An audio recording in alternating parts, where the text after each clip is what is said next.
أعوذ بالله أعوذ بالله من الشيطان الرجيم بسم الله الرحمن الرحيم. Jazakallah khairan everyone for joining in the session of overcoming self-limiting beliefs. So this is the third session, and inshallah, let me just give a brief intro of VOTP and Find Your Truth. So VOTP was the full form is Voice of the People, and VOTP was started after October 7th, 2023.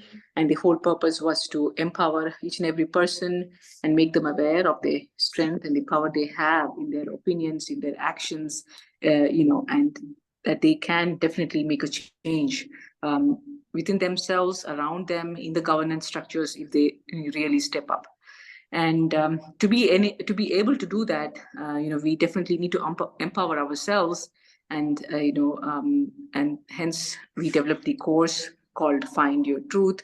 And not a course, we developed a platform called Find Your Truth, and we have various courses in that, some of which you're already probably doing. And one of the workshop we have introduced is overcoming self-limiting beliefs, because this is one of the biggest hurdle we need to be crossing to be able to do much more than what we are doing currently. So Sister Faida has a lot of experience in education, human rights, curriculum development, has run a school in Pakistan. So we are privileged to learn from her expertise and benefit from her the course and the discussion, and take and improve ourselves, and let us and inshallah we'll do much more than we are currently. So Sister Faida, go ahead. Bismillah. Thank you, Sister Fana. Auzu billahi minash shaitanir rajim. Bismillahir rahmanir rahim. Assalamu alaikum, everyone. Nice to have you all here. Thank you for making time to come, and it's only with you, that being together, it just gives us more incentive to do things that are right. It needs a group, and thank you very much for enrolling in the workshop and being with us on this overcoming self-limiting beliefs. So talk one was about the critical need for action and the cost we suffer not only at a family level, but at a society level of inaction. And we can see that across the world today.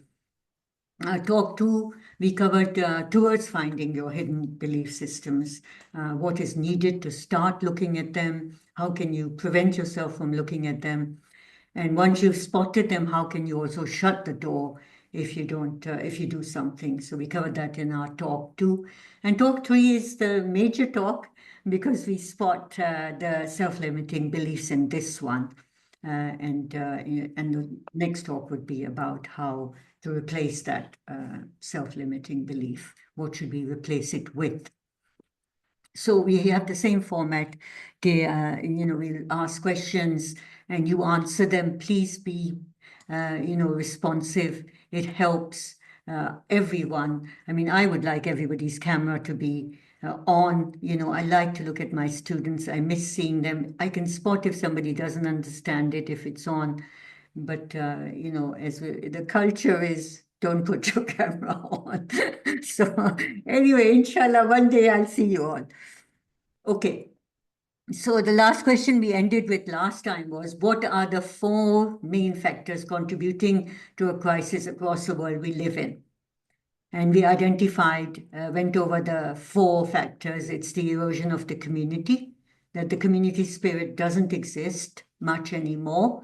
The rise in individualism and selfishness, and the decline of values and morality standards. And of course, the major one is the family unit breakdown, not even in terms of divorce or people not, young people not wanting to commit to marriage, but have the freedom of just, being unmarried and then not taking any responsibility, looking at it as a trap.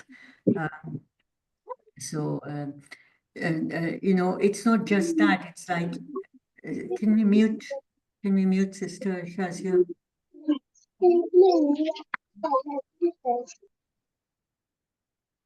Okay, so it's also within, even if we are calling ourselves a family, that relationship that should be present within the family is also not as it should be. I mean, I visit a number of families, and I see that every child, especially if they're teenagers, they go to their room, take their plate, and eat over there at the time it suits them, what they like to eat, and there's no family gathering. So in that sense, you're living under the same roof, but the family connections have deteriorated quite a lot. And those four factors contribute towards the crisis we have in the world today. And my question to you is, why do you think this crisis has occurred? And please, participate in answering the questions either by voice or in the chat. So why has this crisis occurred? Why do you think it has occurred? Do you agree there's a crisis in the world? And why has it occurred? What is your viewpoint on it?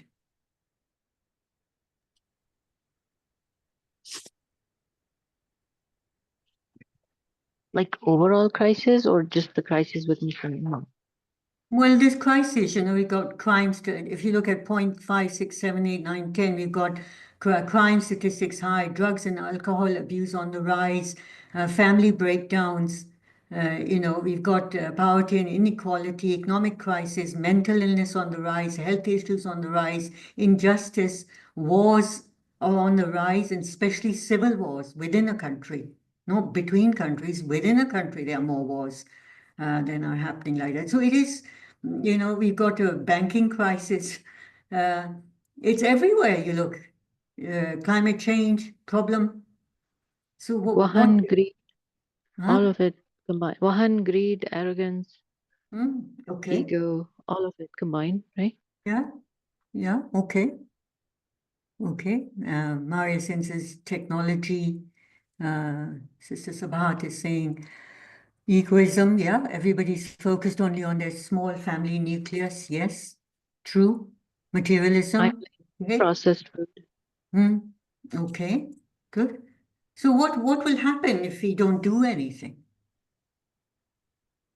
What will happen? Main cause इसका ये भी है कि इसमें हम लोग ये नहीं समझते कि हमें आगे इसके आगे जाके दुनिया के बाद भी एक दुनिया है उस पर हमारा बिलीव थोड़ा सा कमजोर हो गया है that's why Yeah, that is quite a major thing actually, because even with words we are voicing it, okay, we believe in it, but actually in your heart, the belief is not there.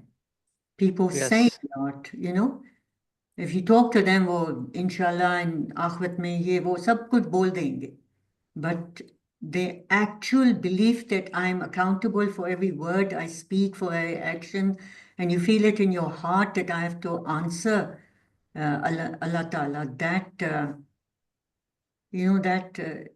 seems to be not quite as it should be. So what will happen if we do nothing? And what is your responsibility? What will happen if we don't change anything? We keep going like this. Ma'am, it will get more worst. Yeah, it definitely will. It won't stay the same. And it has been getting worse, hasn't it? और So एक what और बात ये ma'am कि अगर अभी तो हम इसको डिस्कस कर रहे हैं ना बैठ के एक प्लेटफॉर्म पे कि यार ये चीज़ें गलत हो रही हैं तो अगर इस चीज़ पे अगर हम थोड़ा और आगे जाएंगे तो मे भी कल लोग इस चीज़ को गलत समझे ही नहीं जो it कुछ लोग becomes समझ रहे हैं इसको normalized. गलत समझ रहे हैं तो अभी तो हम इसको डिस्कस कर रहे हैं कि यार ये गलत हो रहा है तो अगर ये ऐसे ही चलता रहेगा तो मे भी लोग इसको गलत समझना भी छोड़ दें तो ये That's इसका right. ज़्यादा इफेक्ट होगा Yeah, that's true. It just gets normalized. The low morality standards normalized. So what is your responsibility? What do you feel is your responsibility in this crisis? You're born in this time, in this place. We are all born, we are brought together. What is our responsibility? What do you think? Ma'am, Stand starting up and from your bring up. and your family is the priority, I think. Start with yourself and then involve your family with it, and then go to your relatives, your friends, and then expand this circle to everyone, but slowly and steadily. Yeah, seems like a good plan. It is the way to go. Yes, Sister Sabahat, please speak. Yes. Can you hear me? Yeah, hear you. So I think our responsibility starts with working on ourselves first, because the previous question was like, what will happen if we don't do anything? I think it's already happened Yeah. with many of us, that we have lost. I think although it's not like it's Sheikh, if you say I don't have hope, but many of us are not even trying. So to find something to have a purpose, and I think when we see these double standards, the same system, like we have this belief only when we are good at communicating and talking, but when it comes to action, we see a lot, including myself, that we go through a lot of double standards, or we believe in certain thing, but we don't do that. So this is what is causing in me. I speak for me, in causing in me kind of confusion and that hopelessness. So as a responsibility, I see that I personally should start with working on myself, because if I start only just with my family, I even don't have an idea or clue how I can help them, or how can I, what do they need actually. So Yeah. yeah, That's true. this is my I totally agree with you. And improving oneself is a lifetime process. You know, it won't be a stage where one says, I've done it. You know, I've reached the plateau, I've reached the highest point. So it's an ongoing process. And inshallah, together we'll help each other improve ourselves and then carry on and help others too. So in today's next question, in today's society, what is the connection? Thank you everyone for answering. I am reading them. I do give you an acknowledgement. Thank you for answering in the chat. In today's society, the next question is, what is the connection between post and true post purpose? Like, what is the connection between a lawyer in today's society and the true post purpose of a lawyer? Or you could take a teacher, or you could take a medical profession, or you could take a politician. What would you say in today's society, Kibat? We're looking at.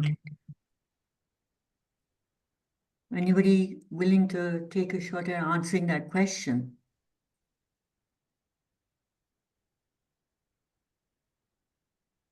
Money and fame in today, Sister Azra is saying, status. What is the connection between a post and true purpose? So then it's not the two, it's not connecting with the true purpose, right, Sister Azra? Is it connecting with the true purpose, a post? Does what do you say? No, it's not connecting, right? So the true purpose of a post, you're saying, is not actually being recognized. Something else has taken its place, right? So question number 6, all fields have scholars. Why do we not see results? Yes.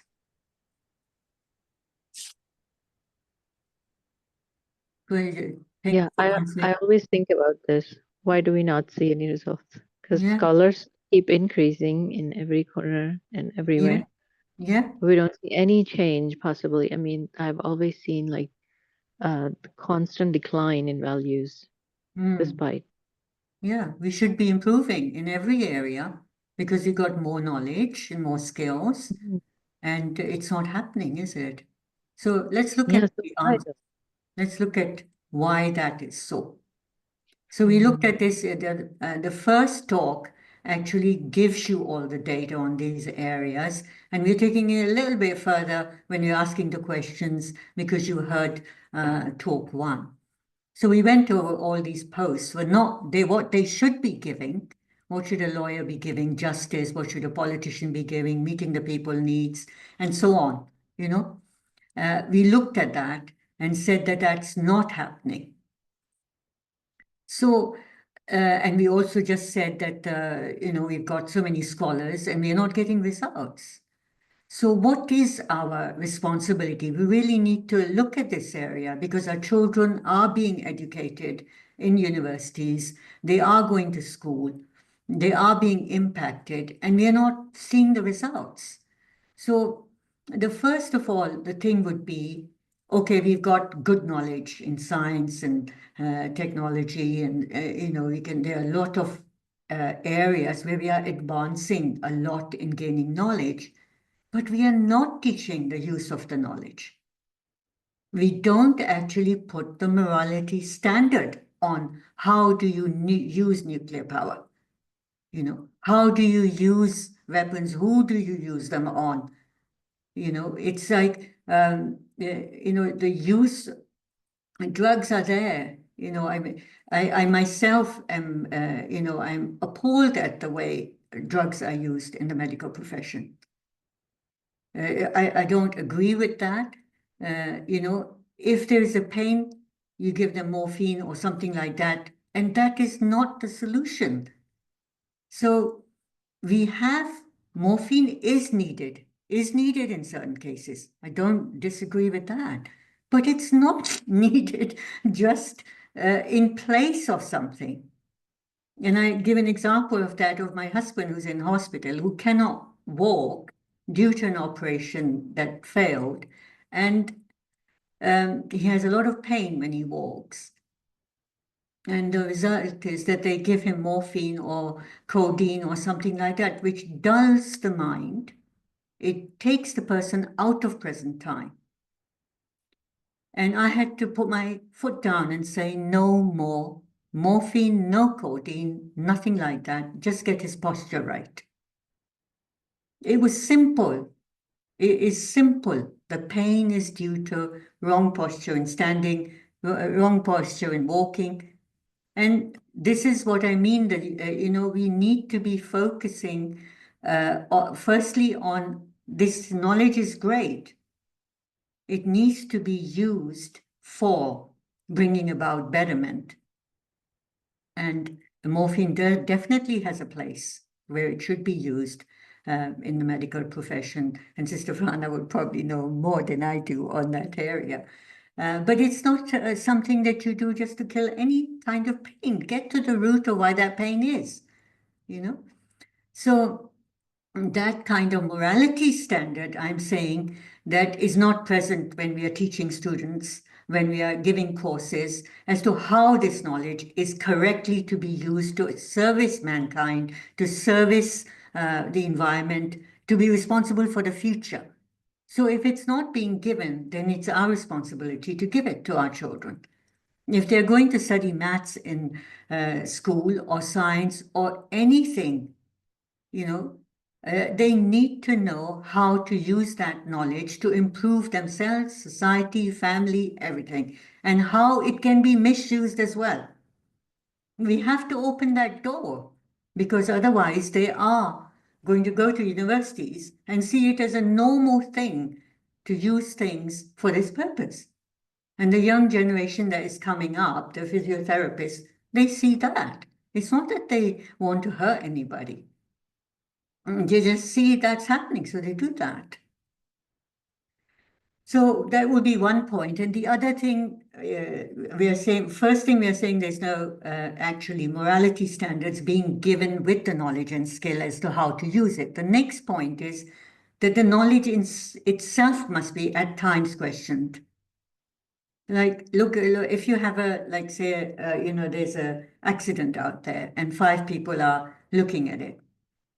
Everyone will have a different interpretation on it, right? They'll write it differently. And if my son is in the car and he has to write it, he will probably side with mum in writing it, right? And the other person who I had an accident with, they have somebody sitting there, they will side with their driver. So I bring this up as an example because history has been written like that. I was looking at Islamic history and it didn't impress me ever. And I thought, why is it like that? That it's written. And I thought, who's written it? With what viewpoint have they written it? And you're given Islamic history with a Westerner's viewpoint, and they have another motivation in presenting it. So that knowledge must be checked. And sometimes it creeps into our curriculums everywhere, and you get that viewpoint, and you don't get the true essence of what happened in history. So that's one of the areas one has to be careful about, that one investigates and makes sure that we have the right knowledge that our children are getting. Even in political science, you can see the theories are not right. Otherwise, there would be a country that would exemplify running itself and prospering and flourishing, and people would have human rights in that place, and they would be more spiritual.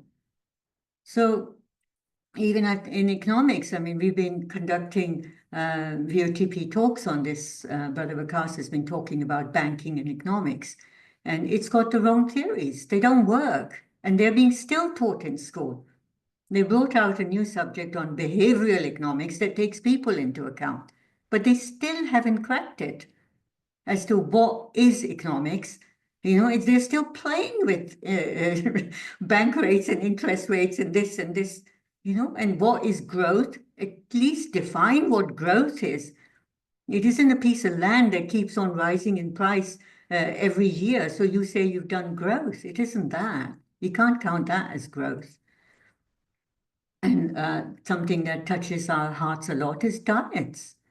It's very confusing. You go on there and you don't, it's so confusing what one should eat, what one should not eat. So there is simplicity and there are answers, and it is our responsibility to make sure at least our children have more, you know, knowledge in that area, and they are aware that there is confusion on this area and this doesn't work and this does work. What do you think? Is that something we should be taking responsibility for? Incorrect theories and the morality standards behind use of knowledge and technology. Yeah? Yeah, absolutely. Yeah. Okay, good. All right. So another question for you. What does religion provide to society, do you think? What does religion provide to society? What do you think? Anybody would like to answer that or say your answers in chat? Ma'am, as a Muslim, I think religion provides everything for the society. It's politics, it's your domestic life, your social life. As a Muslim, we should follow our religion in every aspect of our life. I think so. Okay, all right, good. So yeah, please go ahead. Did somebody say they wanted to answer? Please go ahead. Go ahead. Go ahead, Brother Hassan. Wa alaikum salam. Ma'am, religion provides our society in, if we see deeply, religious actually provides our society in every aspect of life. For example, if we see at the beginning of a family, marriage actually takes place religiously. Is still in this age of irreligiosity, still in our Muslim arena, Muslim world, we don't. Most of the cases, marriage takes place Islamically. Okay, so without Islamic marriage, still marriage cannot be seen society in a society valid. Okay, and in another case, if we see the inheritance law of inheritance, Muslim law, so we claim our property inheritance, which we get inherently, because it is written in Islam. Okay, so if it is not in Islam, how can we claim our property? You're right. So beginning of family starts from religiosity, and our inheritance property also, right of inheritance also comes from, because Islam validates it. Absolutely, you're right. And still the core of family, where actually parents nurture. Husband says that I have some right over my wife, and wife also demands that I have some right over my husband. How, from where they get this concept of right? It is Islam which actually provides them that it is okay. Similarly, children also demands that it is we can claim this from our parents, because Islam tells that this is the responsibilities of parents to serve, to give their children, vice versa. Yeah, absolutely. So we agree that religion is the providing everything. Sister Azza says it provides morality. Sister Sadia is saying complete practical knowledge. Yes, it is doing that. So we can see that a society is upheld by religion. It gives us those moral, ethical standards to work towards. It gives us social cohesion. Today we are all gathered together because we are Muslims and because what happened in Palestine brought us together. We also, through religion, become accountable for our environment. We become accountable for our family. We become accountable for every action, every feeling, every thought. Future responsibility comes about. And because religion is there, then if it's part of society, it impacts on the culture as well. Do you agree? If it will impact on culture, right? And if it's a true deen, how will it impact on culture? If it's a true deen, I'm not saying it's just superficial. We don't want, we have a lot of countries that call themselves Muslim, but the actual, application of it down to spirituality, if we had that, it would impact on the culture, don't you think so? Would it impact on culture? Sorry, ma'am, have you asked something? No, I'm asking everybody, just a general question. It would impact on cultures, right? And do we have true deen anywhere? Do we have true deen anywhere? Do we have a true deen anywhere? Anywhere means in any country, you mean? Yeah, in any country. Sister Bisma is saying no, nowhere. Sister Shazia is saying no. Right? So we must face the fact what kind of a world we are living in, and we must take responsibility for improving it. So first we have to recognize the problem. We can't pretend it's all gray out there. Even if it's Muslim countries, we are not really on board with how it should be. And we are the people who are going to bring the change, inshallah, towards more positivity. So religion has been dominating. There was a time religion dominated, and Islam was dominating very widely. And we've had Christianity dominate. We've had Catholicism also. Catholic was people were in power in a state. Religion was the one that decided everything. So why did religion lose its hold? Why do you think it lost its hold? What was the reason? Because we're all saying that religion should be part of society. So that means the powers that run the country have to base it on religion, right? So we've had in history religions having that power. Well, why did they lose that power? Ma'am, may I answer? Go ahead. Okay, ma'am. In the time of Khilafah, actually, the center of power was Quran and Hadith. Though it is questionable thing that whether that Quran or Hadith was practiced accordingly. It was different question. But the superficially Allah was the center of power. But when the Muslim world lose its power and Western world comes into the power, actually, so, and Western world means not Christian world, rather this secular Western world. So they have replaced Allah into something else. Yeah, okay. So what is the we must, everything must have a center.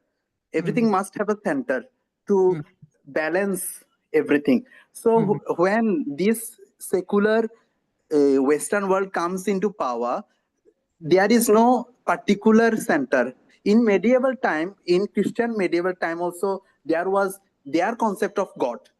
And in the domain of Muslim world also, the concept of Allah was there. But in this secular time, there is no exact particular concept. Yeah, Okay. that's true. That's true. You're right. And this is how the value, the role of religion is becoming decreasing day by day. Right. Okay. Thank you. So yes, so religion had its hold. It lost its hold. Why did it lose its hold is the question. Yeah. Did the morality standards drop? Did they drop? I mean, look at today's newspaper about, in Liverpool, in the church, or somebody said they're removing somebody from post in the church. But the viewpoint is that because he's a religious leader in that area, he should not be removed. And some lady stood up and said that because his character is under suspicion, until the investigation proves otherwise, he should not be allowed. But the general thing was to let him go through because he was a religious leader. I myself have worked in Pakistan, and parents send their children to to institutions where they feel they will be given religious education and they will be better off than with them because they're not educated, they don't know enough, so they'll send them to this religious school. And I was called to look at this religious school, and the children were in barred cages. This is what the religious school was doing. It was based in Karachi. So Muslim, non-Muslim, whatever, morality standards do drop, and we are less prone to questioning a religious person. We tend to withdraw, although we should be questioning it more. Do you agree? So we need to keep an eye on these areas because a lot of our children go out there. There's child molesting. This is a fact. And we can't close our eyes that, no, this is not happening. It is happening. And people, especially in the Muslim culture, tend to close our eyes on these things. And it becomes very easy to do that. So the morality standards drop when, you're sort of abusing children, treating women as objects. There's injustice, discrimination in religious organizations. People lose faith. People lose faith in that institution. They move away from religion. And we also see, like in this diagram, you see the number of sects in Islam. Over here, you see the number of sects in Christianity. Over here, you see the number of sects in Judaism. And these are the new religions that are coming up because they lost faith in the established religions, right? The people made their own religions. So when you have a belief in the Creator and His laws, little bit of differences shouldn't cause us to break away. It's just simple, isn't it? Isn't it simple? There should have been just, Allah talks about one deen, submitting to Him, nobody else. And that's what needs to happen if we are to get the morality standards back, right? So do you agree with that? Yeah. So how should we rule then? The religion lost its power because of low morality standards, because they didn't stick to that. They brought in their own things and they were our ethics and whatever. When people lose faith, they move away. People move towards secularism because this thing didn't give them what they wanted. And we have to put that area right. Do you agree? Yeah.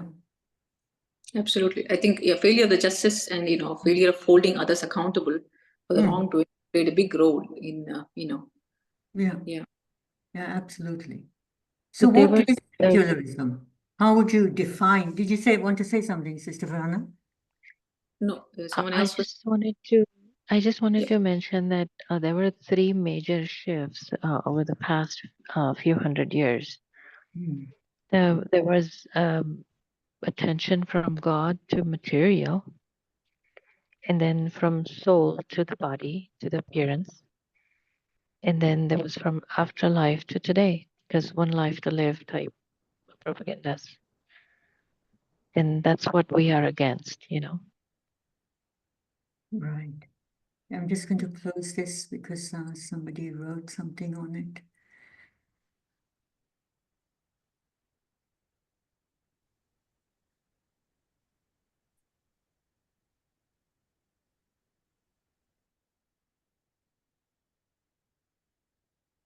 Sister Safia, please keep on expanding on what you're saying while I get this sorted. Don't really have much to expand. Just there were one of the lectures I was listening to, and the scholars mentioned that there were 3 major shifts that happened. So from Allah to material, and soul to body, and afterlife to today. And it was all like planned type focus shift with media influence and marketing and all of that. So we have a lot of work to do. The people like you with the woke mental state. So. Okay, good. So when we say why was it born, I think to an extent we answered that one. And if we look at this thing, if we define secularism, what is it? It's government neutrality. So the government, can you see my screen? No. Okay, sorry.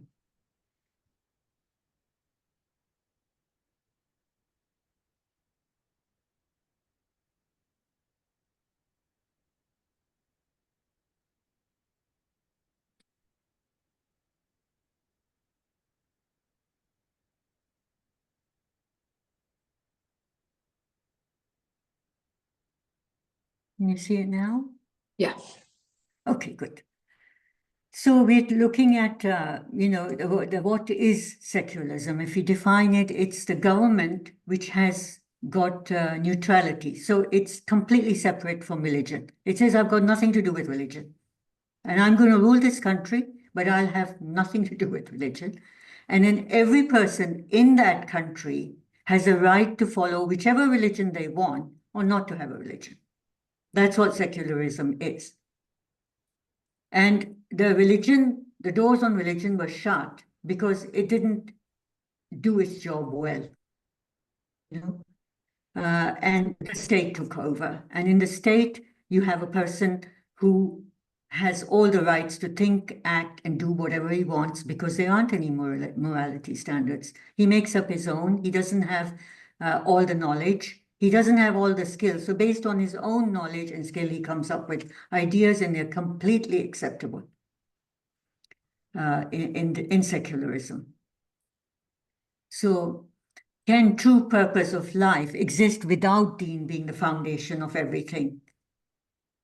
Yeah, we just said, I think everyone was saying that the deen has to be the foundation everywhere, right? And if you look at Surah Imran 83 ayat, so it says, so Is it other than the deen of Allah they desire, while to him have submitted those within the heavens and earth, willingly or by compulsion, and to him they will be returned.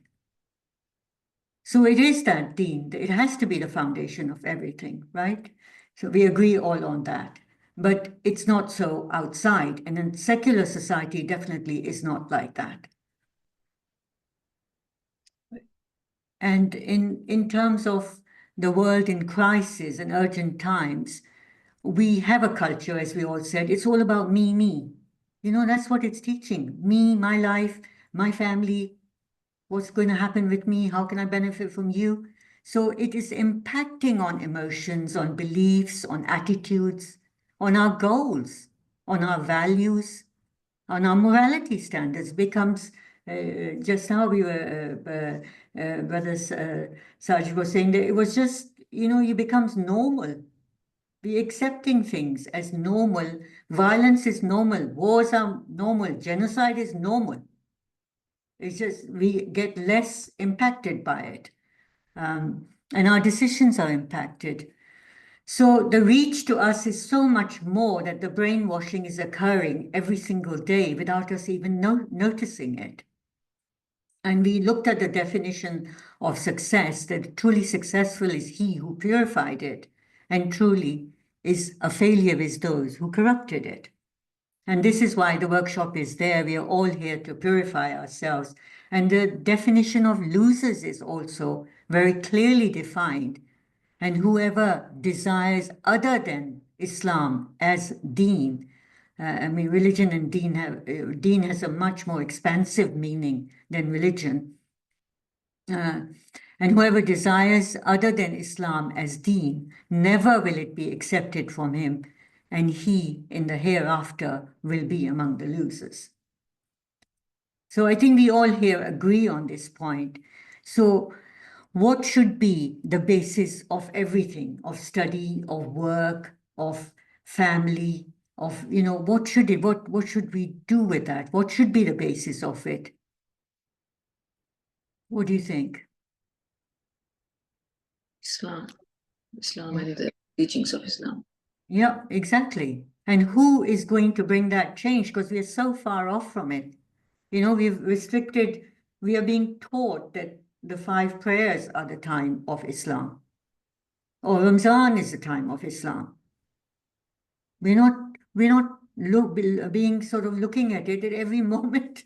We have to be, we'll be accountable for. It's just not those, we won't be asked just about those 5 prayers. The 5 prayers in themselves are just a means to be a better Muslim and to be able to put the Quran and its teachings and the Sirah as the foundation of everything, right?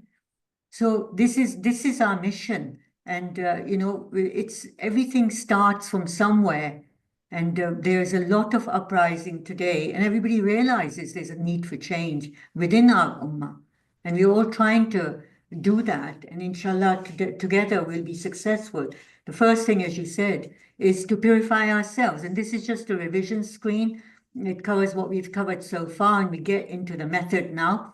So what is, and you have to give me fast answers so we can cover this very fast. What is the basic realization you must have to move from impurity towards purity?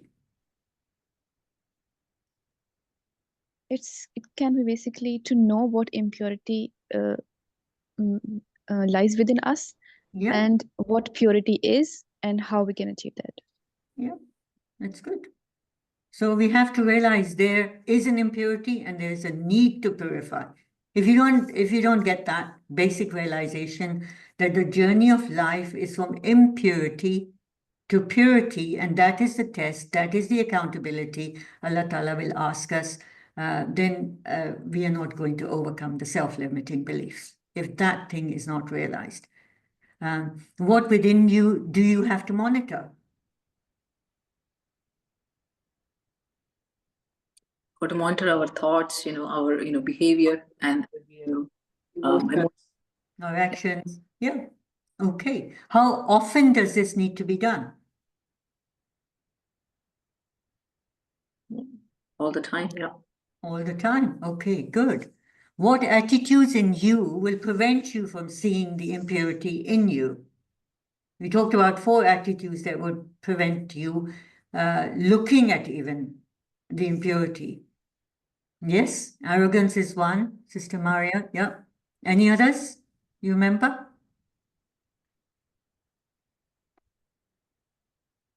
Victim, Yeah, victim valence. We can look at it quickly. And once you've spotted the impurity, how can you shut the door on purifying that impurity? What could you do? we could, justify, we could say that, Justify. And Sister Niket, right, you're on complacency. We just look at the revision screen quickly to see we all recall what we have to be in the state of need of change. The switch must be on. We observe, check on emotions, thought patterns, actions. The switch is off if we are arrogant, if we are in victim mentality, if we have a fear of vulnerability or being judged, then we have too much attention elsewhere to be looking at our impurities. And complacency, being self-satisfied, I'm okay the way I am. All these 4 kinds of attitudes will stop the need for change. And then how can you spot the change? If your switch is on and you spot your impurity, how can it be switched off? Is by justifying and saying, oh, it's okay.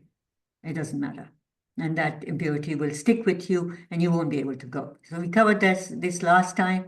And we also have covered the power of beliefs. So we know that if there's a belief in you, it determines your potential, it determines your action, and it determines your result. So if you have the belief, I have no time for spiritual growth, what is going to be your potential in spiritual growth? Will it rise or will it go down? go down. It will go down. So your actions towards spiritual growth will also go down. You won't open Find Your Truth lessons. You won't open a book. You won't open the Quran to read it, understand it, and reflect on it.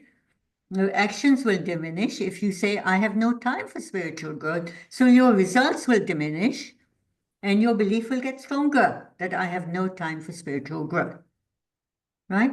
So the opposite, I have spiritual growth as my top priority.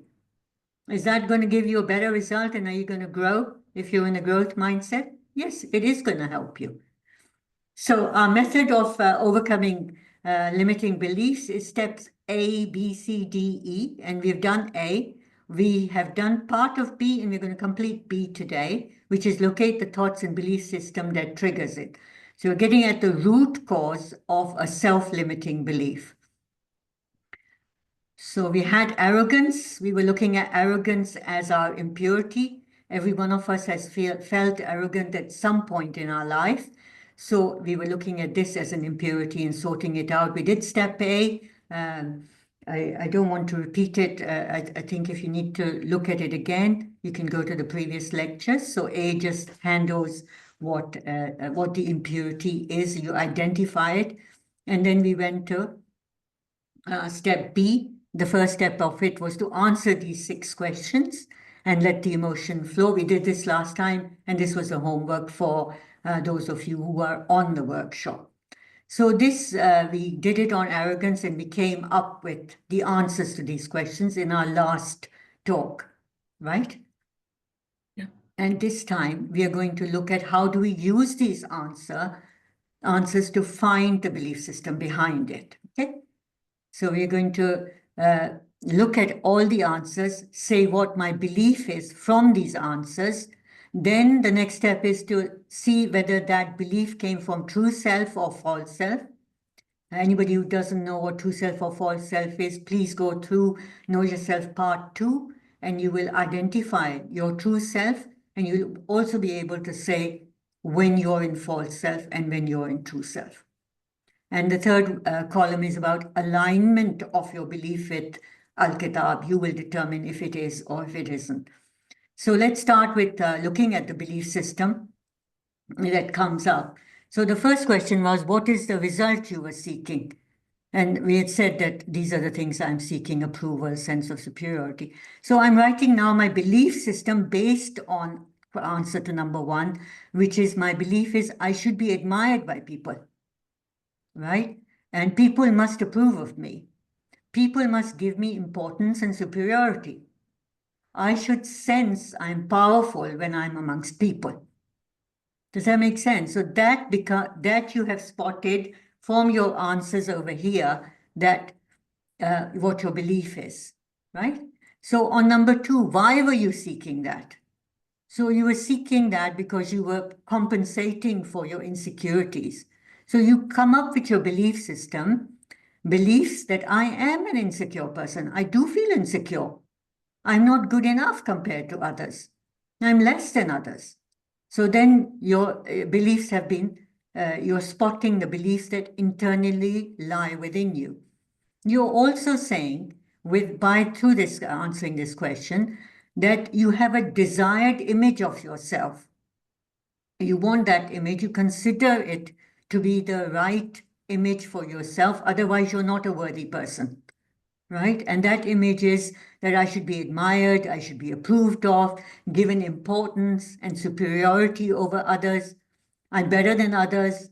My belief of success is this model, otherwise I'm not worthy.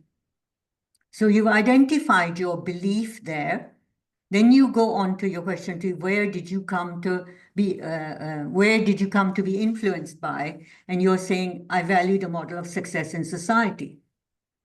That is your belief, that whatever's happening out there and whatever is considered success out there, that's my belief. If I don't fall on that, then I'm not successful. Right? And then we go on to 4. How were you influenced? What attracted you? So you were influenced in the sense that you wanted attention and you wanted respect and you wanted attention. This was your key thing that came out of the questions that were answered. So you are saying, my belief is that when with people, I must be getting attention. I must feel respected and included. I must copy those who are considered important and respected. So that again is fallen into your belief. Unconsciously, it's fallen there, or you've made it purposefully. Number 5 is who influenced you? And perhaps out of all that, you would come out with, I accept whatever my mother says. She's always right. I copy what she does. I define her as successful. So many of the children will do that without even realizing it. They will do that, right? And then you come to 6. When did this occur? Well, and you find all the answers that we wrote last time in answering it. You say superiority is gained by putting others down. That came out of that because the culture had it. Life is competition. I must compete to be successful. I must win. Right? So does this, make sense that your beliefs are coming out of your answers that you gave in the previous section, and you formed your beliefs over here? Are there any questions on this, or are you happy with that? Happy with that? Shall we move on? Give me a yes or no. Happy with that? Maria, okay, thank you so much. So now we've got this belief system, and we are going to look at whether it's coming from the true self or the false self, and whether it aligns with Al-Kitab or it doesn't. So we're going to look at some references just to make sure that how it aligns with Al-Kitab. So in Surah 31:18, it says, and do not turn your nose up to people, nor walk pridefully upon the earth. Surely Allah does not like whoever is arrogant and boastful. In Surah 7, ayat 146, it says, I shall keep away from my verses those who show arrogance. And Rasul Pak, peace be upon him, said, no one will enter paradise in whose heart is a mustard seed of arrogance.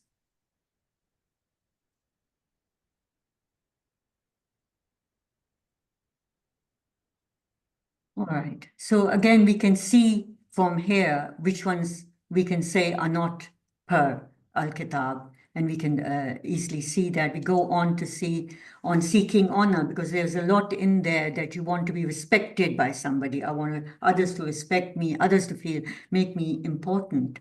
So on the first one is on arrogance. There is a life hereafter, which we have prepared for those who do not want to impose their superiority over the others in the land, nor commit evil therein. The happy end certainly belongs to the pious ones. So does that make sense? There's a life hereafter, which we have prepared for those who do not want to impose their superiority over the others in the land, nor commit evil therein. The happy end certainly belongs to the pious one. Yeah, makes sense? And then in Surah 4, 139 ayat says, "Yea, to those who take for friends unbelievers," and the word is, the kafir, unbelievers, rather than believers, is the honor. Is it the honor they seek among them? Is it the honor they seek among them? Nay, all honor is with Allah. And the definition of kafir is the one who rejects, who disbelieves. It's not, I often ask the students at my school, kafir, and they always think that somebody who has not, not come across Islam in India is a kafir. But that's not the definition of kafir. Kafir is actually who knows about it and then rejects it. He knows the true data and then rejects it. So we are being told, so is it the honor they seek among them? Are we seeking honor from other people, from people in our society, from other family members? Nay, all honor is with Allah. Allah is the one who gives us honor. So in this whole area, which ones do you think? Would you rule out a lot of this? Are they all true self, false self? What do you think? Those of you who've done the course, maybe answer it at the end, but a lot of them get ruled out, you see, because you're talking about importance and superiority. We've already seen the ayats there. I want to be powerful amongst the people. I want to be respected. So you rule number one out, right? And then you to be admired and importance again. It's within Allah's hand. It's not in the people's hand what happens to us, right? Getting attention. Most of them you'll see get cancelled out because they don't follow Al-Kitab, the beliefs. So let's look at this feeling less, thinking less of oneself. I think a lot of us go through this of feeling less. So Allah Ta'ala says in the ayat 30, we have, so direct your face towards the deen, inclining to truth, the fitrah of Allah upon which He has created all people. So Allah has created us, at a very high level, right? At a very high level. No change should be there in the creation of Allah. That means He's created us pure with a lot of potential, and He wants us to return like that. That is the correct deen, but most of the people do not know. So thinking of oneself as less potential is not really correct. We all have a lot of potential. We all have a place in life, and we all have a job to do. Nobody has less potential. They are made for the situation they are in, and they are capable of handling that area, and Allah has placed them accordingly. So the next one from Surah 32, 7 to 9 ayats, who perfected everything which He created. So nobody should think they're not perfect. Allah's created us like that. If we bring impurities into ourselves, then we have the job to take those impurities away. But He has created us perfect and began the creation of man from clay. Then He made his posterity out of the extract of a liquid disdained. Then He proportioned him and breathed him into him from His soul and made for you hearing and vision and hearts. Little are you grateful. So again, thinking about oneself as less, is it being ungrateful? Yeah, it's being ungrateful, right? And we shouldn't do that. It's not showing gratitude when we think we are less or we can't do something.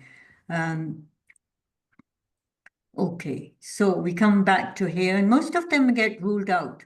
Most of them get ruled out on this, and we look at it at the end. So a few more ayahs just on desires and deen. So is it other than the deen of Allah they desire? So if you're running after something in life, running after our importance, running after being respected, running after being important when we are with people, we are running, so we've got other desires, right? While to him have submitted those within the heavens and earth willingly or by compulsion, and to him they will be returned. And the next one, 25 Surah 43 ayat, have you seen the one who takes as his God his own desires? Then would you be responsible for him? Right? So again, on this one, I think if you do our course on worship, that's very helpful towards realizing whether we are worshipping, what are we worshipping? So that comes after part 2. The course is worship and you. So if you want to do that, please enroll on it. So we are looking at these ayats. We've said that before, that we are looking at purifying ourselves, and we are staying away from being corrupt and not being losers as well by following the deen of Islam and awakening ourselves to this. Throughout this workshop, this is our central theme, that we purify ourselves and we don't go into the loser category by acting in false self. So I think most of these can be answered with the ayats we have covered. And what would you say? Are they all false self, or is any one of them in true self? No. No? Okay. All of them, do you agree? Would you agree with this? Would you agree with this? That they're all false self and none of them align with the Quran? Right. Yeah. Okay. Yeah, does everyone have any questions on this? Because this completes step B. Because you've identified your belief, and so any questions on this? Everybody's comfortable with it.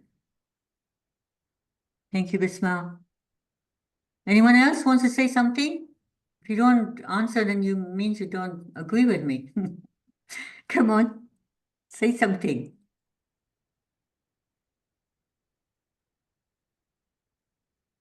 Hello? You can type in chat as well. Type in chat, write your answers. Please say something. Is there something you don't understand? Actually, ma'am, I cannot understand the things properly. That's why I cannot say actually whether it's okay or not. No, that's okay, Since it is my brother. first day, things are seem new to me actually. Yeah, of course they do, because you just joined our group. And if you, if you start on the courses, Sister Shazia will help you. Inshallah, we'll be able to understand this and move from impurity to purity.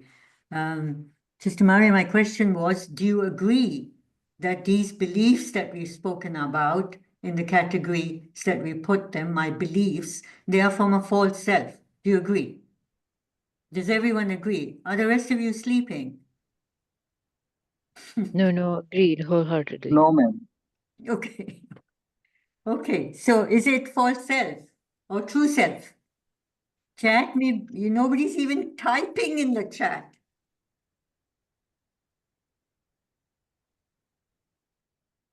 These are false self. Yeah, thank you. And does it align with the Quran, any of these beliefs? No, these don't align with Quran. They don't align with Quran. So now we know that they are self-limiting beliefs because they don't align with the Quran and they've been made by the false self, right? So any questions Yes. up till here, or are you all ready to do the assignments when you get to this workshop stage? Sister Shazia, ask your students. I think Yeah, they're quiet. for assignments. Yeah? Is it It okay? makes sense. Yeah, now it makes sense that the answer to the big question. Thank you. Which big question? That why are we here at the stage with total downgrade of values? Yeah, yeah, true. Okay. And no more questions, so I'm going to go on to the next assignment. We had the assignment we are doing on the workshop, we are covering justification. And you've done, we had the videos at the start, which everybody's welcome to watch, but they can't get onto the assignment until they've done part 1, control, and part 2, know yourself. Ideally, if you do the worship, you and worship, you will get more out of this workshop.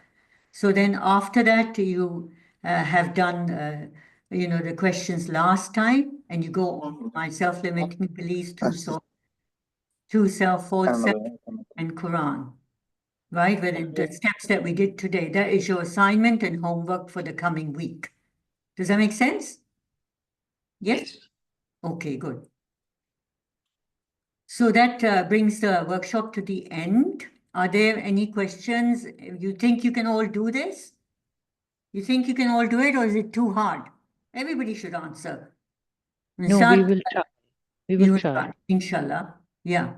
Yeah, and if you have difficulty, this is a one-to-one workshop. So I help you every step of the way, in applying the steps. We've got, I think, about 3-4 students who are on the assignment and on target. Right, so do we have the survey form, sister? Do we have the survey form?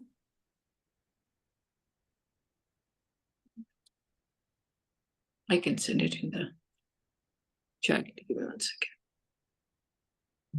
Thank you, Sister Farhana.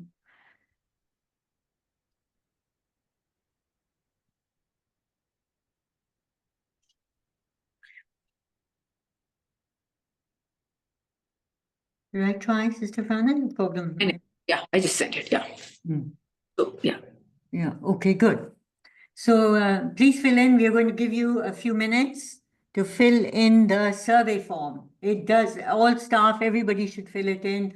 It does check whether you understood what we did today. So please take the time.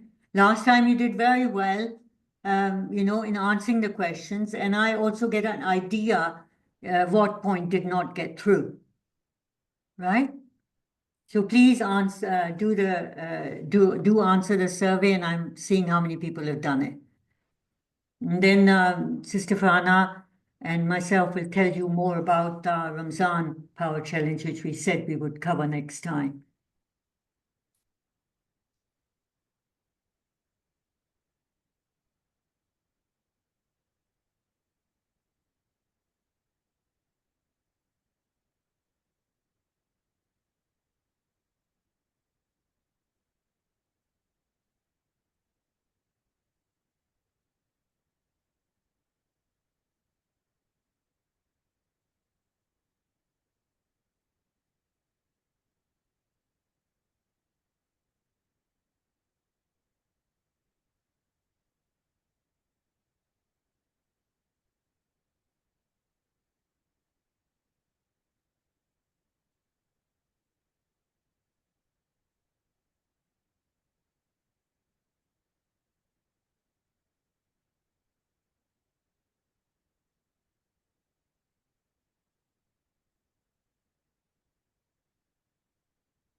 Everybody's filling up the survey form, so once you've done that, we can tell you more about the Ramzan Power Challenge that we are starting next week, middle of February, Sister Farhana, right?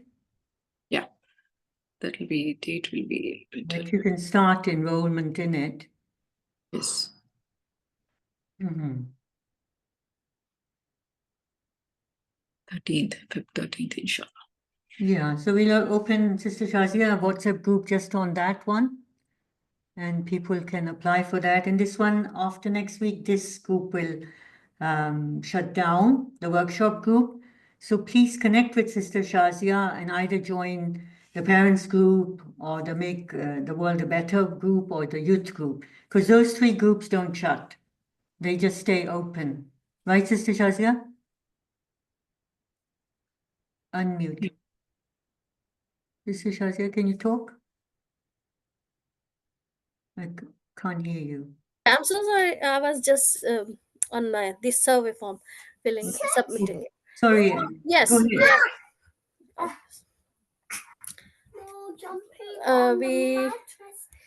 We're talking about what's new WhatsApp group here. Yeah, we'll have a new WhatsApp group for Yes. Ramadan Power Challenge, and Inshallah. this group will shut down. This group will shut down after the fourth talk. So everybody should move to either the parent group, if you want to stick with us, parent group, youth group, or Making a Better World. Those three groups don't shut. They stay open. Does that make sense? Any questions, please reach out to Sister Shazia and she'll put you in the right group. I've got 3 survey forms so far. Come on, it takes just a minute to do it. Just a minute. Are you doing it?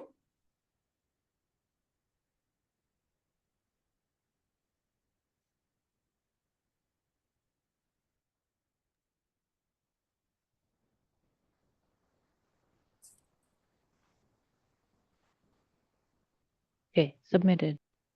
Thank you. Anybody else doing it? Done, done. Please give us in the chat. Done, done, done. This is Brother Sajid. Have you done it? Brother Ehsan, have you done it? Are you there?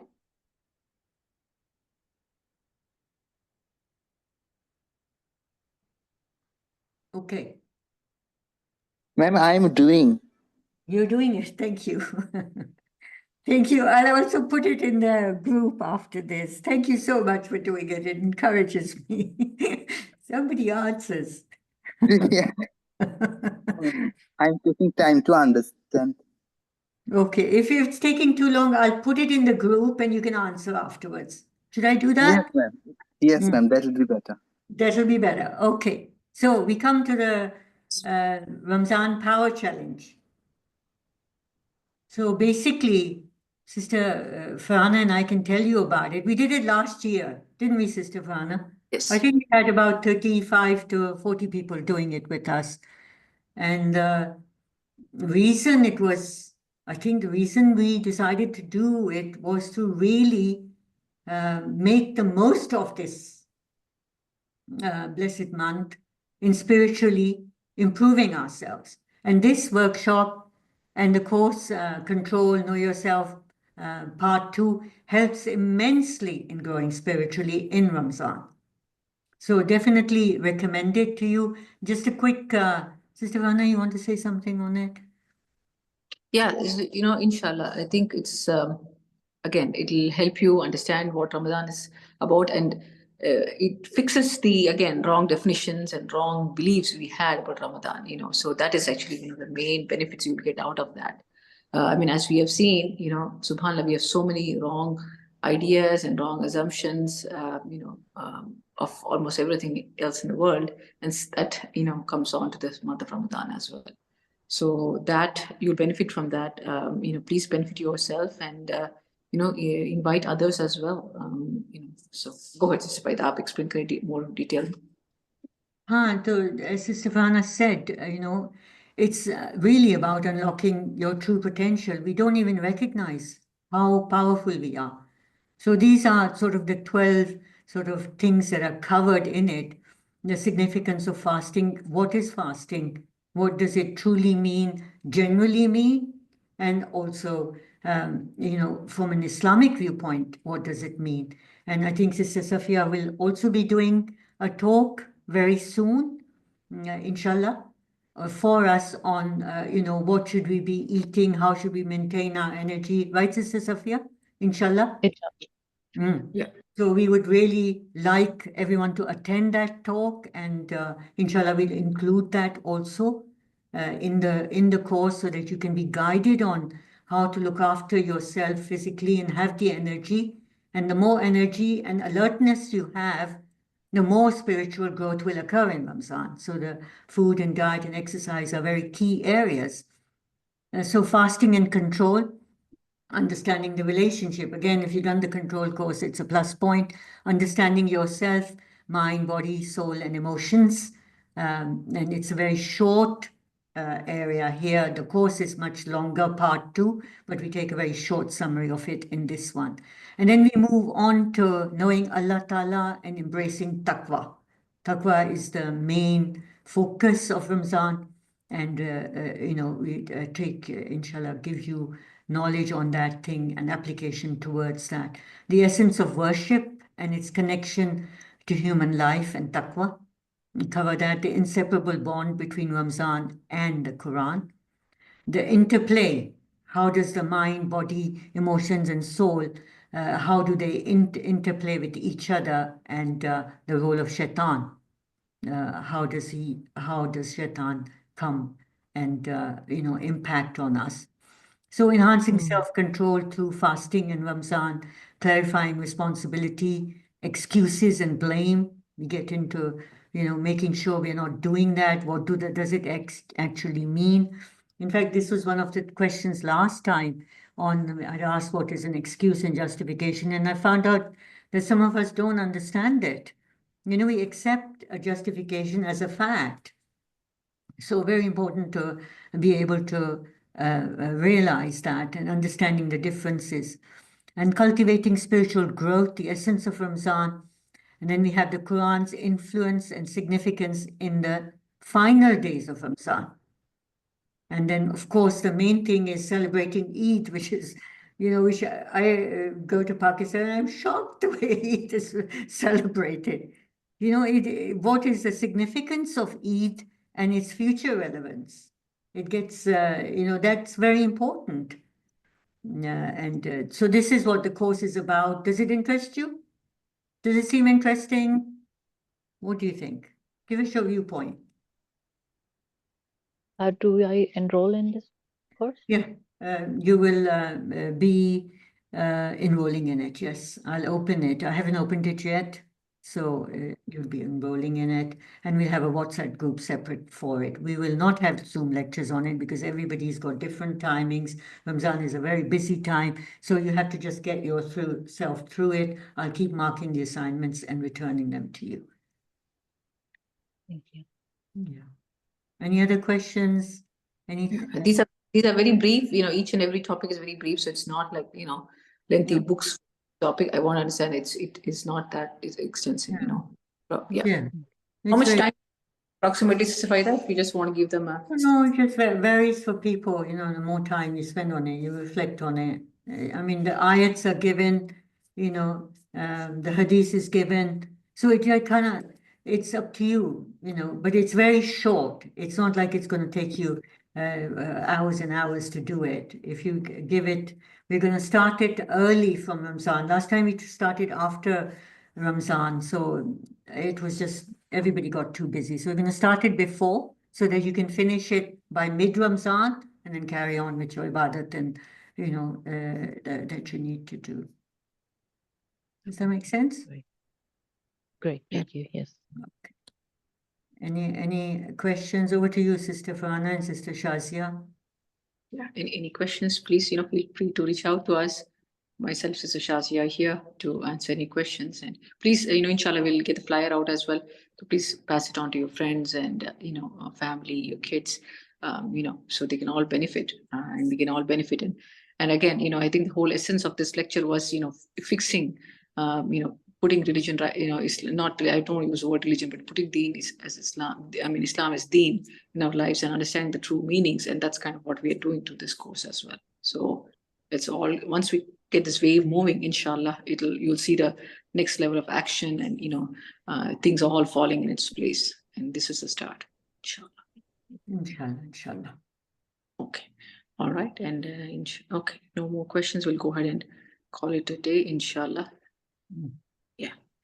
أعوذ بالله من الشيطان الرجيم بسم الله الرحمن الرحيم والعصر إن الإنسان لفي خسر إلا الذين آمنوا وعملوا الصالحات وتواصوا بالحق وتواصوا بالصبر. جزاك الله خيرا. السلام عليكم ورحمة الله وبركاته. وعليكم السلام ورحمة الله وبركاته.